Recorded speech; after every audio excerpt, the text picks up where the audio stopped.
स्वागत है आपका। आप देख रहे हैं सी न्यूज भारत। मैं हूं आपके साथ इशिता।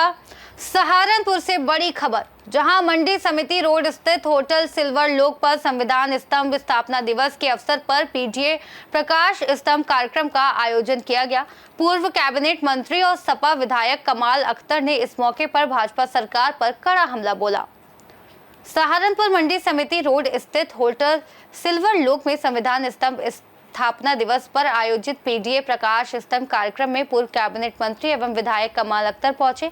समाजवादी पार्टी के नेताओं ने उनका जोरदार स्वागत किया। इस मौके पर कमाल अख्तर ने भाजपा सरकार को कटघरे में खड़ा करते हुए कहा कि वर्तमान में उत्तर प्रदेश में 8 साल और प्रदेश में 11 साल से भाजपा की सरकार है, लेकिन यह सरकार बाबा साहेब भीमराव अम्बेडकर द्वारा लिखे संविधान को बदलने का प्रयास कर रही है। उन्होंने कहा कि भाजपा सरकार के कार्यकाल में स्कूल बंद हो रहे हैं, युवा बेरोजगार हैं और सरकार सिर्फ शराब के ठेके खोल रही है। उन्होंने साफ कहा कि 2027 में समाजवादी पार्टी फिर से सरकार बनाएगी और युवाओं को रोजगार तथा बेहतर शिक्षा उपलब्ध कराएगी। उन्होंने संविधान के महत्व पर भी जोर देते हुए कहा कि देशवासियों को संविधान के मार्गदर्शन पर चलना होगा। भारतीय जनता पार्टी, क्योंकि आज जब विधानसभा के अंदर हम पूछते हैं कि बताओ 8 साल के अंदर कितनी नौकरी दी, सहारनपुर में जो कमाल अख्तर पूर्व विधायक और पूर्व मंत्री और विधायक जो हैं सपा के, वो आज पधारे हैं। विधायक जी, आज सहारनपुर में आगमन हुआ है संविधान दिवस पर, क्या कहना चाहिए? देखिए, समाजवादी पार्टी ने पिछले साल सभी जनपदों के अंदर संविधान मान स्तंभ स्थापित किए थे, और वो इसलिए किए थे क्योंकि भारतीय जनता पार्टी की सरकार लगातार बाबा साहब के आरक्षण को खत्म करना चाहती है, लगातार बाबा साहब के संविधान को खत्म करना चाहती है।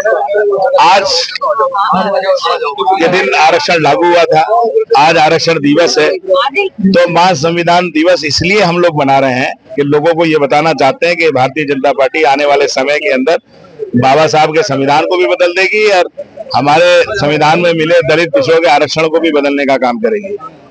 तो ये इसलिए हम लोग बताना चाहते हैं कि लगातार भारतीय जनता पार्टी उत्तर प्रदेश के अंदर 8 साल से, वो नौजवानों का मुद्दा हो, किसानों का मुद्दा हो, व्यापारियों का मुद्दा हो, छात्रों का मुद्दा हो, हर मुद्दे पे फेल होने का काम भारतीय जनता पार्टी की सरकार ने किया है। विधायक जी, सभी पार्टियां मुस्लिम को अपनी तरफ लेना चाहती है, चाहे उसमें बीजेपी हो, सपा हो, कांग्रेस हो, लेकिन अगर मुस्लिम बहुमूल्य क्षेत्र के जैसे हालात हैं, सड़कें, नाली, बिजली, हर चीज की व्यवस्था, उस पर कोई कभी नजर नहीं डालता। आप ही के सहारनपुर में मौजूदा जो सांसद हैं इमरान मसूद, इलेक्शन के टाइम पे उन्होंने पूरा दौरा किया है। अब उनका लगभग 2 साल 3 साल उनको होने को है, लेकिन आज तक वो कभी पधारे नहीं है, ना उन्होंने किसी व्यवस्था जानी। उसके बारे में क्या कहना? देखिए, ऐसा है, जहां तक आज सरकार है भारतीय जनता पार्टी की, उत्तर प्रदेश के अंदर सड़कें, नाली, खरंजे ये बनाने का काम और उनके साथ विवाद न बरतने का काम, ये सरकार की जिम्मेदारी है। आज भारतीय जनता पार्टी पूरी तरह से, जहां समाजवादी पार्टी के एमएलए हैं, एमपी हैं दूसरे दलों के, वहां पर विकास के नाम पर ठेंगा दिखाने का काम कर रही है। तो जब सरकार के अंदर कोई सरकार बन जाए, उसको भेदभाव छोड़ देना चाहिए, और जब भेदभाव सरकार करेगी तो किसी भी दल का जनप्रतिनिधि हो, वो विकास नहीं करा पाएगा जितना लोग जनता एक्सपेक्ट करती है। इसलिए हम लोग कहते हैं कि आने वाले समय के अंदर इस भारतीय जनता पार्टी को बदलिए और उत्तर प्रदेश के अंदर किसानों की, नौजवानों की और विकास की सरकार लाइए, और हम लोगों को पूरा विश्वास है कि 27 में सरकार बदलेगी।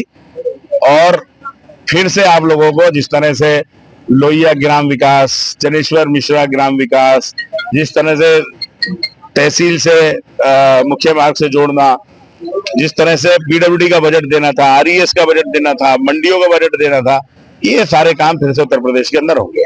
बात कर रहे थे कैराना सांसद की, ऑफिस में गए हैं, अधिकारी ने बाहर किया है, उसके बाद धरना हुआ है, क्या नाम है, कोई उसका परिणाम नहीं मिला है, उसके बारे में क्या कहना चाहिए? मैं आपको बताता हूँ, ये इकरा की बात नहीं है अकेले, पूरे उत्तर प्रदेश के अंदर कई जगह भारतीय जनता पार्टी के विधायक धरने पे बैठे। अभी कानपुर की घटना है, राजमंत्री हैं, राजमंत्री जी खुद धरने पे बैठी, वहां पे उन्होंने मांग करी कि कोतवाल को हटा दिया जाए, लेकिन आज तक कोतवाल नहीं हटा। तो इकरा तो विपक्ष की है। तो हम लोगों का कहना है, उत्तर प्रदेश के अंदर और देश के अंदर आज जनप्रतिनिधियों का जो उनकी मर्यादा थी, जो उनका स्टेटस था, वो गिराने का काम भारतीय जनता पार्टी की सरकार ने किया। सहारनपुर में कमाल अख्तर जी जो पूर्व मंत्री और विधायक हैं, उन्होंने अपने विचार विमर्श हमारे सामने पेश किए। उन्होंने कहा है कि आने वाले 2027 में इलेक्शन को लेकर हमारी पार्टी सत्ता में उतरेगी और अपनी सरकार बनाएगी। कैमरामैन सहयोगी के साथ मैं शाकिर राजपूत, सी न्यूज़ भारत, सहारनपुर। सहारनपुर से सी न्यूज़ संवाददाता शाकिर राजपूत की रिपोर्ट। सहारनपुर में संविधान स्तंभ स्थापना दिवस के इस कार्यक्रम में समाजवादी पार्टी ने अपनी मजबूती का परिचय दिया है। कमाल अख्तर के बयान से आगामी चुनाव की तैयारी और तेज हो सकती है। इस खास रिपोर्ट में फिलहाल इतना ही। देश और दुनिया की तमाम बड़ी जानकारियों के लिए देखते रहिए सी न्यूज़ भारत।